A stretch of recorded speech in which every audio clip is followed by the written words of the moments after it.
नमस्कार। मेरा पूरा देश सुन रहा है। राष्ट्र की आवाज 140 करोड़ लोगों की एक ही आवाज, आपके साथ मैं हूं सरफराज। मैं सरफराज सैफी आपको बताना चाहता हूं, सीरिया में तख्ता पलट हो चुका है।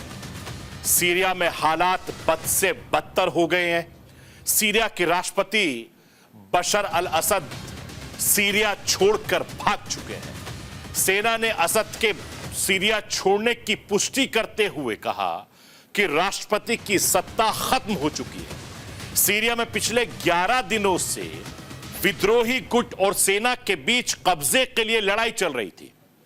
विद्रोही लड़ाकों ने रविवार को राजधानी दमिश्क पर भी कब्जा कर लिया। दमिश्क पर कब्जे के बाद सड़कों पर लोग जश्न मना रहे हैं और इस जश्न की तस्वीरें भी मैं आपको राष्ट्र की आवाज के जरिए दिखाऊंगा। सीरिया में हुए इस तख्ता पलट की इनसाइड स्टोरी क्या है, वो भी आपको समझाना बहुत जरूरी है। सीरिया में विद्रोहियों के कब्जे के बाद राष्ट्रपति असद सीरिया छोड़कर रूस भाग गए और रूसी राष्ट्रपति पुतिन ने असद और उनके परिवार को राजनीतिक शरण दे दी है। रूस के राष्ट्रपति के घर पर उनके प्रवक्ता ने इसकी जानकारी भी दी है।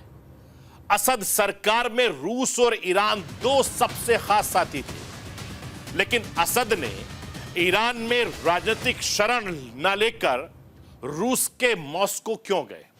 इसके पीछे असद की क्या चाल है? ये चाल भी मैं आपको राष्ट्र की आवाज के जरिए बताने, दिखाने, समझाने की कोशिश करूंगा।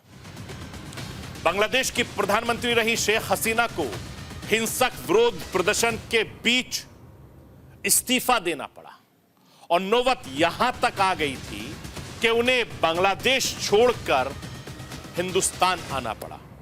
आज जिस हालात में पूर्व प्रधानमंत्री शेख हसीना और बांग्लादेश है, कमोवेश यही हालत साउथ एशिया के कई देशों में बन रहे हैं, जिसमें बांग्लादेश और पाकिस्तान के साथ म्यांमार, अफगानिस्तान, श्रीलंका भी शामिल है। सीरिया में तख्ता पलट के बाद पूरी दुनिया में हड़कंप मचा हुआ है। सीरिया कोई पहला देश नहीं है जहां हाल के सालों में तख्ता पलट हुआ है। ऐसे देशों की लंबी कतार है और इस कतार में कई देश शामिल हो रहे हैं, जिसमें बांग्लादेश, श्रीलंका, म्यांमार, अफगानिस्तान, नाइजर से लेकर अफ्रीकी देशों में सैन्य तख्ता पलट हो चुका है। सवाल यह उठता है कि सैन्य शासन का हाल देख लेने और समझ लेने के बावजूद तख्ता पलट क्यों होता है? सवाल यह भी उठता है कि सरकार मांग और जरूरत के बावजूद इन देशों में डेमोक्रेसी दम क्यों तोड़ देती है? सवाल यह भी उठता है कि तख्ता पलट इतनी आसानी से कैसे हो जाता है और कौन कौन से देशों में ऐसे हालात बनने वाले हैं, यह आज आपको राष्ट्र की आवाज के जरिए बताने, दिखाने, समझाने की कोशिश करूंगा कि तख्ता पलट होता क्यों है। मैं अपने हिंदुस्तान के कोने कोने की आवाज को दिल्ली तक पहुंचाता हूं, दिल्ली की आवाज को देश दुनिया के कोने कोने तक पहुंचाता हूं, नेताओं की आवाज को मैं आम लोगों तक पहुंचाता हूं, आम लोगों की आवाज को मैं अपने देश के हुक्मरानों तक पहुंचाता हूं। आपकी आवाज से मिलती है मेरी आवाज और बन जाती है राष्ट्र की आवाज।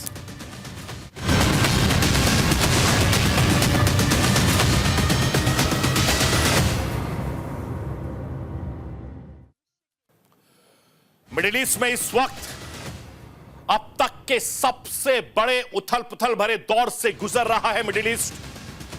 कई मोर्चों पर जंग के बीच सीरिया पर विद्रोहियों का कब्जा हो चुका है। राष्ट्रपति बशर अल असद ने अपने परिवार के सहित सीरिया छोड़ दिया है, रूस में शरण ले ली है और इसी बीच सीरिया से एक ऐसी तस्वीरें आ रही हैं जो हमें श्रीलंका, अफगानिस्तान, बांग्लादेश की याद दिला रही है। सीरिया इस फहरिस्त में चौथा ऐसा देश बन गया जहां पर विद्रोहियों के कब्जे के बाद राष्ट्रपति असद सीरिया छोड़कर फरार हो चुके हैं। सीरिया के राष्ट्रपति असद सीरिया छोड़कर भाग चुके हैं। सीरिया में सेना ने पुष्टि की ऐलान कर दिया है और राष्ट्रपति की सत्ता खत्म हो चुकी है। सीरिया में पिछले 11 दिनों से विद्रोही गुटों और सेना के बीच कब्जे के लिए लड़ाई जोरों शोरों से चल रही थी। विद्रोही लड़ाकों ने सीरिया की राजधानी दमिश्क पर कब्जा कर लिया। राष्ट्रपति असद के सीरिया छोड़ने के बाद सीरियाई प्रधानमंत्री ने विद्रोहियों को सत्ता सौंपने का प्रस्ताव दिया है। सीरिया के प्रधानमंत्री मोहम्मद गाजी अल जलाली ने एक वीडियो जारी करके कहा है कि वो सीरिया में रहेंगे और जिसे भी सीरिया के लोग चुनेंगे उसके साथ मिलकर काम करेंगे। ये प्रधानमंत्री कह रहे हैं। मैं आपको तस्वीर दिखाना चाहता हूं। ये तस्वीर देखिए। जब गजाली को विद्रोही अपने साथ ले जा रहे थे तो विद्रोही लड़ाके राजधानी दमिश्क में धारा की तरह घुसे थे, एक साथ घुस गए थे। दारा वही शहर है जहां 2011 में राष्ट्रपति असद के खिलाफ विद्रोह की शुरुआत हुई थी और देखते देखते पूरे सीरिया में ये जंग छिड़ गई थी। दारा से राजधानी दमिश्क की दूरी लगभग 100 किलोमीटर दूर है।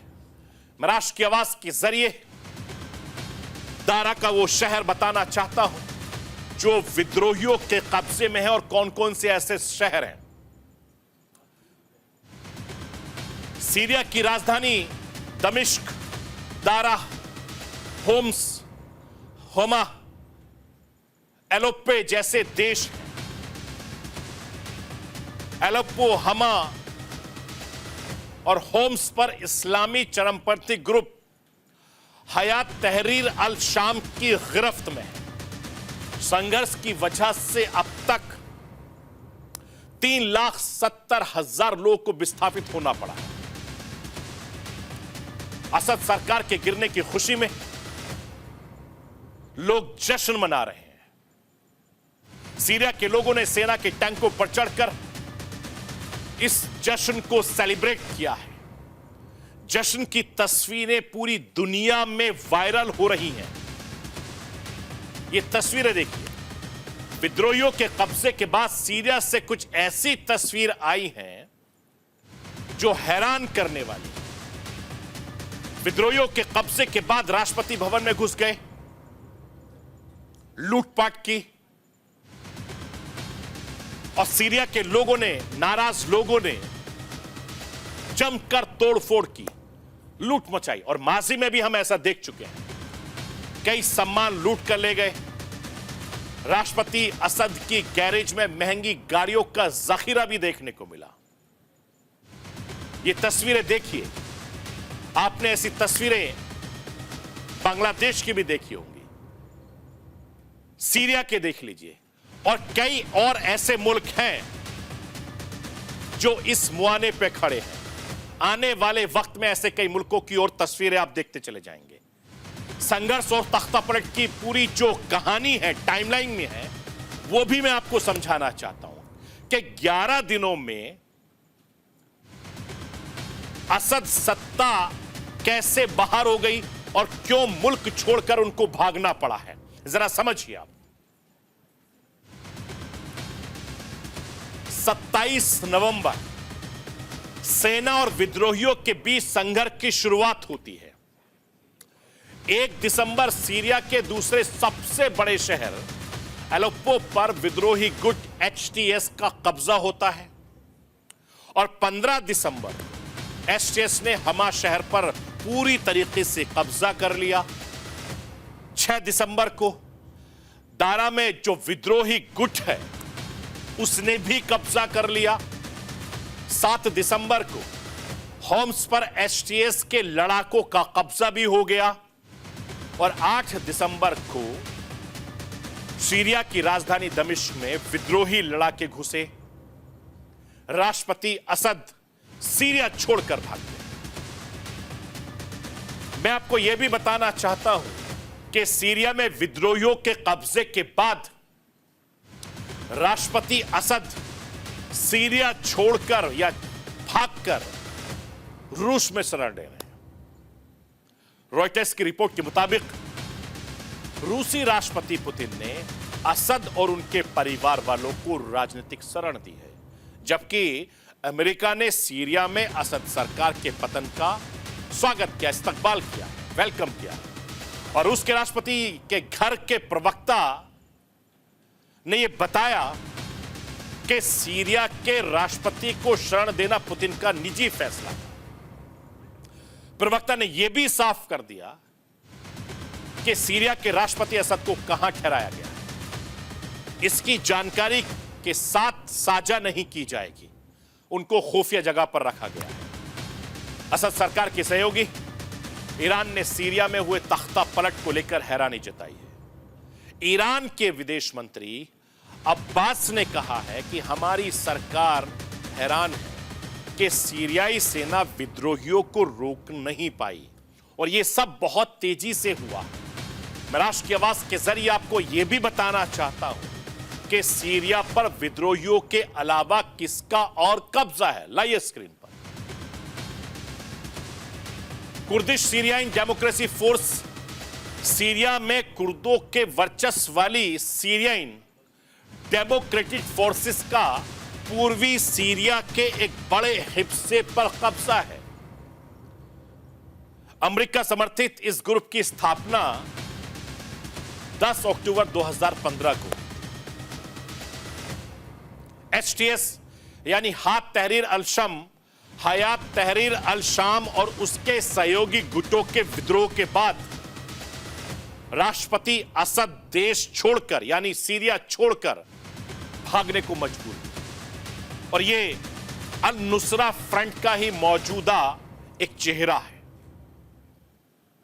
इदरीश और एलेप्पो सहित देश के बड़े हिस्सों पर यानी सीरिया के बड़े हिस्सों पर इसका कब्जा है और इन गुटों को तुर्की का समर्थन माना जाता है। इसका मध्य सीरिया पर पूरी तरीके से दबदबा कायम है, जो उत्तरी सीमा पर तुर्की की सीमा से लेकर साउथ सीमा में यानी जॉर्डन की सीमा तक फैला हुआ है। सीरियन रिबेल फोर्स उत्तरी सीरिया के सीरियन नेशनल आर्मी का दबदबा है और यह तुर्की का समर्थित विद्रोही समूह। यह गुट 2011 के विद्रोह के बाद असद की सेना से अलग हो गया था। बशर अल असद के सुरक्षा बलों के खिलाफ उत्तर पश्चिम सीरिया में देश के बड़े हिस्से पर कब्जा कर लिया। ISIS गोलान हाइट्स इजराइल की बात है। मैं आपको यह भी बताना चाहता हूं कि पूरी दुनिया के देश क्या कुछ कह रहे हैं, उनका रिएक्शन भी सामने आया है। सीरिया में तख्ता पलट, पूरी दुनिया का रिएक्शन सबके सामने आ रहा है। अमेरिका कहता है हम सीरिया के सभी गुटों को जोड़कर एक आजाद सीरिया बनाने के पक्ष में हैं और सीरिया में जो हुआ उसके लिए असद की जिम्मेदारी तय होनी चाहिए। रूस ने क्या कहा? रूस कहता है कि हमारे सैनिक सीरिया में सुरक्षित हैं, हमें उनकी सुरक्षा को लेकर विद्रोहियों से आश्वासन मिलता है। संयुक्त राष्ट्र कहता है कि हम उम्मीद करते हैं कि सीरिया में शांति होगी, नई सरकार लोगों के हित में काम करेगी। ब्रिटेन का भी बयान सामने आया है। सीरिया में जो कुछ हुआ वो अभूतपूर्व है। सीरियाई लोगों ने असद शासन में बहुत तकलीफें झेली हैं, हम उनके जाने का स्वागत करते हैं। इजराइल का भी बयान सामने आया है।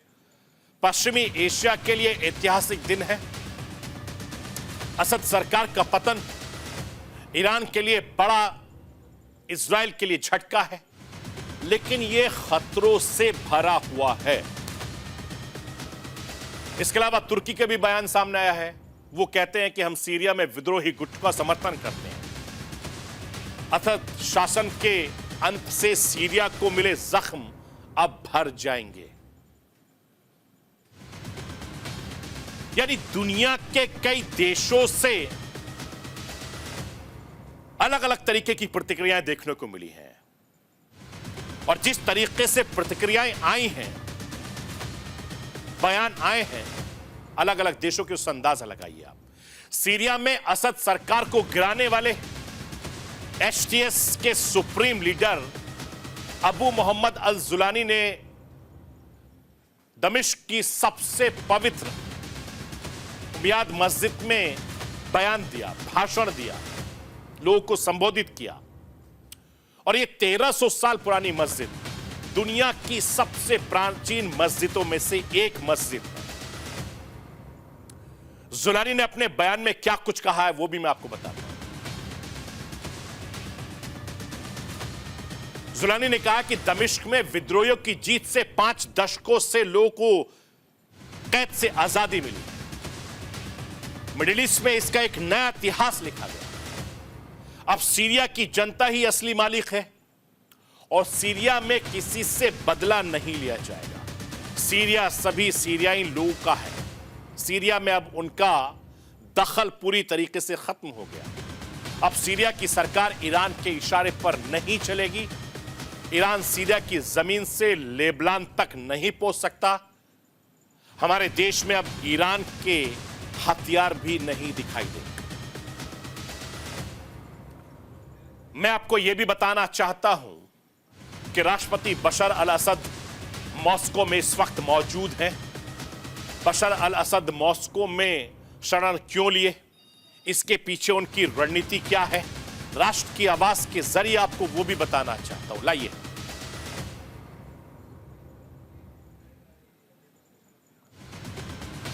असद सरकार के 2 सबसे करीबी दोस्त रूस, ईरान। ईरान भले ही सीरिया के करीब हो, लेकिन वो मॉस्को जैसी सुरक्षा मुहैया नहीं करा सकता। और कुछ महीने पहले ही हमास चीफ इस्माइल हानिया तिरहान में बतौर स्टेट गेस्ट मौजूद था, और एक हमले में इस्माइल की मौत हो गई। सीरिया के मसले पर तुर्की और इजराइल साथ साथ है। अगर असद ईरान जाते हो तो मुमकिन तुर्की इजराइल के लिए जरिए उनके लिए मुसीबतें खड़ी कर सकता था अगर वो वहां जाता। और ईरान मौजूदा वक्त में खुद बड़ी मुश्किल दौर से गुजर रहा है। मीडिया रिपोर्ट की माने तो ट्रंप के करीबी ईरान में खमेनी की सत्ता का तख्ता पलट करने की प्लानिंग कर रहे हैं। लिहाजा असद परिवार के लिए तिरहान की जगह मॉस्को में रहना ज्यादा मुनासिब है, ज्यादा सेफ है। मैं राष्ट्र की आवाज के जरिए आपको यह भी बताना चाहता हूं कि कैसे असद परिवार के खिलाफ सीरियाई लोगों में गुस्सा पैदा हुआ। इसकी शुरुआत कैसे हुई? राष्ट्रपति असद के खिलाफ सीरिया में 14 सालों तक विद्रोह कैसे चलता रहा और कैसे गृह युद्ध की आग में सीरिया में लाखों लोग मारे गए, लाखों लोगों ने अपनी जान गंवाई, लाखों लोगों को सीरिया छोड़ना पड़ा, दूसरे मुल्कों में शरण लेनी पड़ी। असद परिवार ने सीरिया पर 5 दशकों तक शासन किया, उसके बाद इतनी बड़ी नाराजगी है। बशर के पिता हाफिज अल असद 13 नवंबर 1970 को तख्ता पलट करके ही सत्ता में दाखिल हुए थे, और उनके परिवार के शासन का तख्ता पलट कैसे हुआ? हाफिज अल असद ने सीरिया में एक नए युग की शुरुआत की। साल 2000 में हाफिज की मौत के बाद बशर सत्ता में आए और धीरे धीरे सीरिया में महंगाई बढ़ी। उसके बाद सीरिया में हालात बिगड़े, सीरिया के लोगों में गुस्सा पैदा हुआ और उसके बाद क्या हश्र हुआ वो सबके सामने। साल 2011 में बशर की सत्ता के खिलाफ विद्रोह की शुरुआत हुई थी और सीरियाई गृह युद्ध के 14 सालों में लगभग 5 लाख सीरियाई लोग मारे गए। सीरिया की आधी आबादी विस्थापित हो गई। लाखों सीरियाई सीरिया छोड़कर जॉर्डन, तुर्की, इराक, लेबनान और यूरोप की अलग अलग शहरों में शरण लेने को मजबूर हुए। मैं आपको यह भी बताना चाहता हूं कि सीरिया में तख्ता पलट करने वाले अल जुलानी कैसे डॉक्टरी की पढ़ाई छोड़कर सीरिया का नया कमांडर बन गया। लाइए स्क्रीन पर। अबू मोहम्मद अल जुलानी का जन्म 1982 में सऊदी अरब में हुआ था। जुलानी के पिता पेट्रोलियम इंजीनियर थे। बचपन में 7 साल की उम्र तक सऊदी अरब में रहे। फिर उनका परिवार सीरिया लौट आया। जुलानी ने 2003 में अल-कायदा ज्वाइन किया। 2011 में जुलानी ने अपना एक अलग ग्रुप बनाया और जुलानी ने इस ग्रुप को जबहात अल-नुसरा का नाम दिया। बाद में यही ग्रुप हयात तहरीर अल-शाम बन गया। जुलानी ने अल-कायदा में रहते हुए बगदादी के साथ भी काम किया और 2013 में आईएसआईएस से अलग होने का ऐलान भी किया। जुलानी के बाद आईएसआईएस के खिलाफ लड़ाई लड़ी।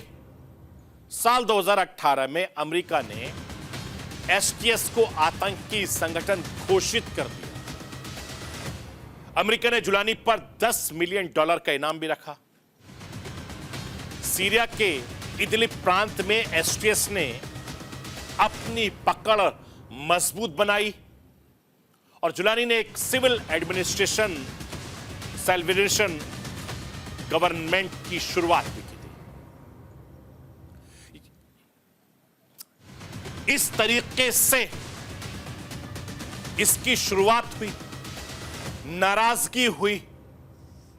एक और देश में तख्ता पलट हो गया और तख्ता पलट की जो शुरुआत होती है, जैसे मैंने बताया, लोगों में नाराजगी से होती। नाराजगी की जो शुरुआत है वो धीरे धीरे धीरे सरकार के खिलाफ बढ़ती जाती है और उसके बाद जो हश्र होता है, आपने पाकिस्तान में भी देख लिया, आपने अफगानिस्तान में भी देख लिया, आपने बांग्लादेश में भी देख लिया, अब सीरिया में भी देख लिया और आने वाले वक्त में कई ऐसे और देश हैं जो इस तरह से तख्ता पलट की तैयारी में है, क्योंकि उन देशों में लोगों में नाराजगी है, गुस्सा है और गुस्से का आलम इस कदर है कि उस देश के लोग कभी भी कुछ भी कर सकते हैं। तो ये थी राष्ट्र की आवाज। बाकी खबरों के लिए आप बने रहिए न्यूज़ इंडिया के साथ।